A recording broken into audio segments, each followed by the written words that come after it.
Çoxsəsliliyin səsi Araz News radiosunu dinləyirsiniz.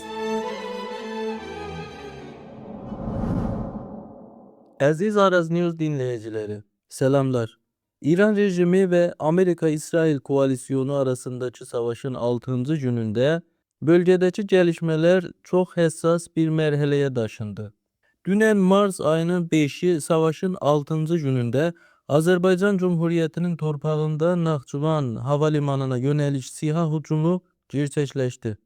Bu ise İran ile Azerbaycan Cumhuriyeti arasında gerginliği artırdı ve tabii olarak Güney Azerbaycan'ın vaziyeti bu olay hakkında tutumu ve bölgenin güvenliği ve geleceği konusunda düşüncelerde yeni suallar yarattı. Bu çerçevede Panorama programında Sayın Babək Çelebi ile danışacağıq. O, Azerbaycan Milli Direniş Teşkilatı'nın geçmiş sözcüsü ve aynı zamanda İran ordusunda əfsər olmuştur. Bu danışıqda son gelişmelerin muhtelif boyutlarını, siyasi ve güvenlik açısından muhtemel neticelerini ve Güney Azerbaycan üzerindeki tesirlerini değerlendirmeye çalışacağız. Sayın Babək Bey Çelebi, sizi Panorama programında hoş gördük. Babək Bey, İran ile Amerika-İsrail koalisyonu arasındaki savaşın 7. gününde bölgenin umumi vəziyyətini ve özellikle Güney Azerbaycan'daki gelişmeleri necə değerlendirirsiniz? Salamlar, xoş gördük. Hal-hazırki vəziyyətdə İran içində həm əskəri, həm siyasi baxımından çox ciddi bir baskı var. Xameneyin öldürülməsi rejimin başında böyük bir boşluq yarattı və bu boşluq təbii olaraq qüdrət daxilində yeni çəkişmələrə yol aça bilər. İranın siyasi sistemi elə qurulub ki, dini liderin rolu çox önəmli bir mərkəz təşkil edir və o səbəbdən də bu şəxsiyyətin artıq olmaması rejimin gələcəyi haqqında çoxlu suallara yol açır. İndi məsələ təkcə o yerə kim gəlib gəlməyəcəyi deyil, eyni zamanda sistemin özü necə davam edəcəyi sualıdır. Bu gəlişmələr rejim içində fərqli qruplar arasında rəqabət və gizli çəkişmələr daha da arta bilər. Və Güney Azərbaycanda yaşayan türklər də bu hadisələri çox diqqətlə izləyir. Çünki İranda olan hər böyük siyasi bir dəyişiklik təbii olaraq onların yaşayışını və bölgənin gələcəyini də öz təsiri altına alacaqdır deyə düşünürəm. Sayın Babək Bey, savaşın 6. gününde Sipah, Naxçıvan havalimanına ve aynı zamanda bu bölgede bir medresenin yakınlığına SİHA hücumu hayata geçirdi. İran rejiminin geçmişte de Azerbaycan'a karşı oxşar düşmence adımlar attığı nəzərə alındıqda sizce İran rejiminin bu hücumla necə bir hedefi gözettiği düşünülür? Naxçıvan və mədəni infrastrukturaya yönəlik belə bir hücum təsadüfi görünmür. İran hazırda Amerika və İsrail ilə savaş halındadır və belə bir şəraitdə gözlənir ki, hökumət hər addımı daha da hesablı atsın. Məncə bu hücum bir neçə məqsəd eyni zamanda güdə bilər. Birinci, bölgəyə mən hələ də oyundayam mesajı verib, diqqəti əsl cəbhələrdə gedən qarşı durmadan yan tərəflərə çəkir.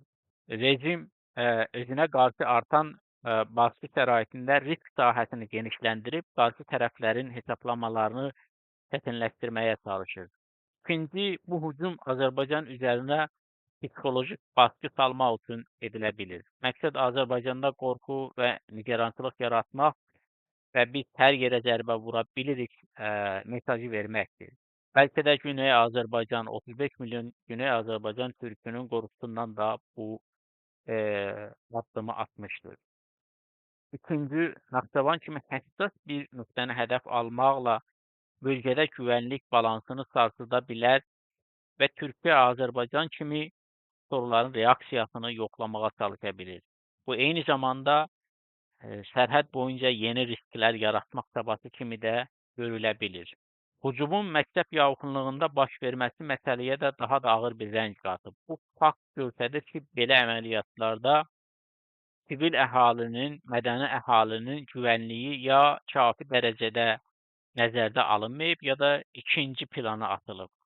Belə addımlar bölgədə gərginliyin sürətlə daha böyük bir böhrana çevrilməsinə səbəb ola bilər. Bəziləri bu hücumu İran və Azərbaycan Cümhuriyyəti arasında yeni bir doğrudan çatışmanın başlanğıcı kimi dəyərləndirir. Azərbaycan Cümhurbaşqanının ordudan qarşılıq verməyə hazır olma göstərişinin ardından bu ehtimal daha çox müzakirə olunur.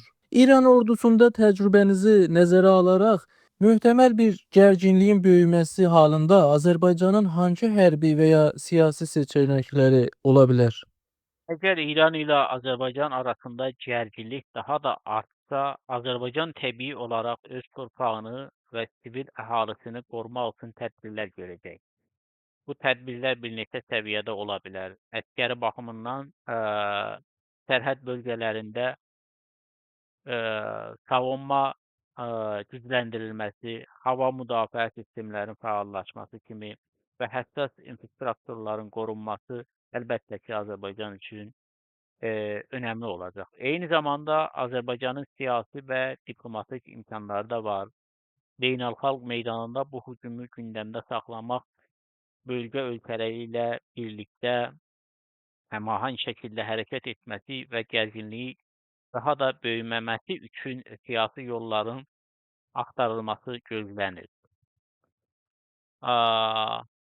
Bugünkü dövrdə ən önəmli məsələ duygusal qərar verməmək deyil, hesablı və soyuqqanlı şəkildə verilməsidir. Biz bilirik ki, İran indi işarə etdiyim kimi Amerika və İsraillə savaşır və bunu deməyə çalışır ki, bölgə ölkələri məni qurtarmalıdır. Mən getsəm hər kəsi özümlə aparacağam. Və onun üçün də Azərbaycan dövləti çox rasional bir dövlətdir və lazımi tədbirləri inanıram ki, alacaqdır. Sayın Babək bəy, son günlərdə Güney Azərbaycan ilə Türkiyə sınır bölgələrində PEJAK kimi bəzi silahlı terror qrupların hərəkətliliyinə dair xəbərlər gündəmə gəldi. Türkiyə Milli Müdafiə Bakanlığı da bu qrupu yaxından izlədiklərini açıqladı. Bu gəlişmələr Güney Azərbaycanın güvənliyini nə ölçüdə etkiləyə bilər? Belə bir atmosferdə Güney Azərbaycan toplumunun və fəallarının rolu nə olmalıdır? Xalq necə bir tutum izləməlidir? Son günlərdə PECAK kimi bəzi silahlı qrupların Batı Azərbaycanda, yəni Güney Azərbaycanın qərb bölgələrində hərəkətliyi haqqında xəbərlər yayılıb. Biz hər zaman görmüşük ki, bölgədə böyük gərginlik olanda belə qruplar daha da fəallaşır. Bu isə vəziyyəti daha da qarışıq hala gəlməsinə səbəb ola bilər. Güney Azərbaycanın güvənliyi üçün ən önəmli məsələ təhriklərə qapılmamaq və bölgədə sakinliyi qorumaqdır. Biz hər hansı bir digər etnik qruplara qarşı deyilik. Türklər bizim qonşumuzdur. Onlar öz bölgələrində Şirvanşahlar sənədində istədiyi hakimiyyəti, dövləti qurmağa da çalışa bilərlər və biz də onlara dəstək də verərik. Amma bəzi Türk qruplarının Azərbaycana qarşı olan ərazi iddiaları bizim üçün qəbul oluna biləcək bir şey deyil. Azərbaycan xalqı, Güney Azərbaycan siyasi təşkilatları və siyasi fəalları xalqımızla əl-ələ öz insanlarımızın can güvənliyi və vətənimizin bütövlüyünü qorumağa hər zaman hazırıq və bunun üçün də biz məsələləri çox yaxından diqqətlə izləyirik və lazımi tədbirləri də almağa çalışırıq. Burası nə Əraqdır, nə Suriyədir. Burası Güney Azərbaycandır. 30 milyona aşkın Azərbaycan xalqının burada imkanı var. Özlərini müdafiə etməyə gücləri də var. Əgər lazım olursa, bölgədəki müttəfiqlərimiz Azərbaycan Cümhuriyyəti və Türkiyə dövlətindən də bu sahədə dəstək istəyə bilərik. Babək bəy, Azərbaycan Cümhuriyyətindəki bəzi media orqanları mövcud gəlişmələrin Güney Azərbaycan üçün tarixi bir fürsət yarada biləcəyini və bu süreçdə 100 il boyunca tapdalanmış haqlarının əldə edilməsi üçün daha güclü bir zəmin yaranacağını ifadə etdilər. Siz bu dəyərləndirməni necə görürsünüz? Necə dəyərləndirirsiniz? Bəzi media orqanları və təhlilçilər bu gəlişmələri Güney Azərbaycan üçün tarixi fürsət kimi dəyərləndirir. Düzdür ki, tarixdə böyük siyasi dəyişikliklər baş verəndə yeni imkanlar da yarana bilir. Amma bunlar hər zaman sadə və asan bir yol deyil. Belə fürsətlərin həqiqi bir nəticə verməsi üçün toplumun təşkilatlanması, siyasi şuur və ağıllı strategiya lazımdır. Əks halda belə dövrlərdə fürsətlər olduğu qədər xətər də daşıya bilər. O səbəbdən də bu konuda gerçekçi baxmaq lazımdır. Biz bölgənin şəraitini və İranın içində baş verən hadisələri yaxından izləməliyik və millətimizin səadəti üçün lazımlı addımları atmalıyıq. Biz məsələləri işarə etdiyim kimi yaxından izləyirik və duruma görə öz tədbirlərimizi alırıq. Bizim əsas məqsədimiz Azərbaycan insanının can güvənliyi və torpaqlarımızı müdafiə etməkdir. Hər zaman belə olub və belə də olacaqdır. İran Silahlı Qüvvələri içində çox sayda Azərbaycan türkü personelinin yer aldığı bilinir. İranın Azərbaycana saldırması və iki ölkə arasındakı gərginliyin artması sizcə İran içində toplumsal və ya siyasi açıdan hangi dəyişikliklər doğura bilər? İran Silahlı Qüvvələri içində çox sayda Azərbaycan türkü xidmət edir. Bu İranın ictimai yapısının təbii bir nəticəsidir. Orada 30-35 milyondan çox Azərbaycan türkü yaşayır və onun içində çox təbiidir ki, İran dövlət qurumları, orqanlarının içində Azərbaycanlıların sayı digərlərdən daha çox olsun. Əgər İran ilə Azərbaycan arasında gərginlik artarsa, bu vəziyyət daxildə də bəzi ictimai və siyasi suallara yol verə bilər. Necə ki, biz 2-ci Qarabağ savaşında gördük ki, İranın Ermənistana bir sıra dəstəyi Azərbaycanlıların qəzəbinə səbəb oldu və Təbriz, Urmiyə, Ərdəbil, Tehran və digər şəhərlərdə xalq İranın bu siyasətinə ciddi şəkildə etiraz elədi və bunu da buradan demək mümkündür ki, İranla Azərbaycan arasında istənilməz hər hansı bir silahlı toqquşma olursa, oradakı Azərbaycanlı insanlar, Azərbaycanlı əsgərlər, zabitlər, subaylar səssiz qalmayacaq və əgər belə bir olay baş verirsə, İran Arazın o tayında deyil, Tehranda öz vətəndaşları ilə savaşmalıdır deyə düşünürəm. Və rasional ağıl da deyir ki, Azərbaycana sataşmasın. Və sataşırsa və dediyim kimi yenə də Təbrizdə, Tehranda, Urmiyədə öz cavabını alacaqdır. Babək bəy, mövcud şəraitdə İran rejiminin yalnız ərəb ölkələrini deyil, Türkiyə və Azərbaycan kimi türk ölkələrini də hədəf aldığı görünür.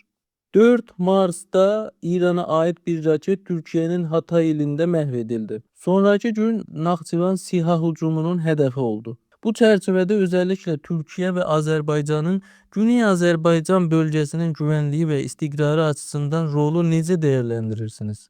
Son hadisələr göstərir ki, bölgədəki gərginlik təkcə bir ölkənin məsələsi deyil. Türkiyənin sınırlarına yönəlik roket hadisəsi və Naxçıvandakı hücum bölgədə daha geniş bir güvənlik məsələsini yarandığını göstərir.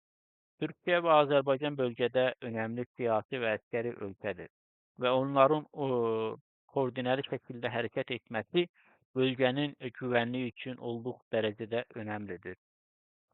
Bu mərhələdə böyük ölkələr soyuqqanlı və hesablı addımlar atması gərginliyin daha da böyüməməsinə səbəb ola bilər. Və bunu da qeyd etmək lazımdır ki, Şuşa anlaşmasına görə o bir əskəri anlaşmadır Türkiyə ilə Azərbaycan arasında. Bu anlaşmaya görə Azərbaycan torpağına hər hansı bir müdaxilə Türkiyə müdaxilə sayılır və Türkiyə torpağına hər hansı bir müdaxilə Azərbaycan torpağına bir müdaxilə kimi hesab olunur və onun üçün də İran öz yükünü başına toparlamalıdır. Azərbaycan ölkəsini, Azərbaycanı başqa yerlərlə qarışdırmaması lazımdır. Türkiyə Azərbaycanla yanaşı İranda 30-35 milyondan çox Azərbaycan və Türk insanı yaşayır və bunu da göz önündə alması olduqca önəmlidir. Bu həssas dönemde Güney Azərbaycanda, İranın başka bölgelerinde veya xaricdə yaşayan həmvətənlərimizə bir mesajınız varsa lütfen buyurun. Söz sizindir. Sonunda bunu demək istəyirəm ki, Güney Azərbaycanda, İranın başqa bölgələrində və xaricdə yaşayan həmvətənlərimiz bu günlərdə çox diqqətli olmalıdırlar. Hadisələr çox sürətlə dəyişir, məlumatlar bəzən qarşı şəkildə yayılır. Bu səbəbdən biz duygusal yanaşmalardan daha çox ağıllı və soyuqqanlı hərəkət etməmiz lazımdır və məsələlərə daha rasional yanaşmalıyıq. Güney Azərbaycanın gələcəyi üçün ən önəmli məsələ birlik, bərabərlik və düşünülmüş hərəkətdir. Dəvətiniz üçün çox təşəkkür edirəm. Dinləyicilərə də bir daha təşəkkürlər. Çox sağ olun. Amerika sakini Güney Azərbaycanlı siyasi fəal Sayın Babək Çələbi. Dəvətimizi qəbul etdiyiniz və bu söhbətə qatıldığınız üçün təşəkkür edirik. Siz değerli dinleyicilerimiz, bizimle birlikte olduğunuz için teşekkür edirik. Gelecek Panorama programında yeniden görüşmek üzere. Esen kalın.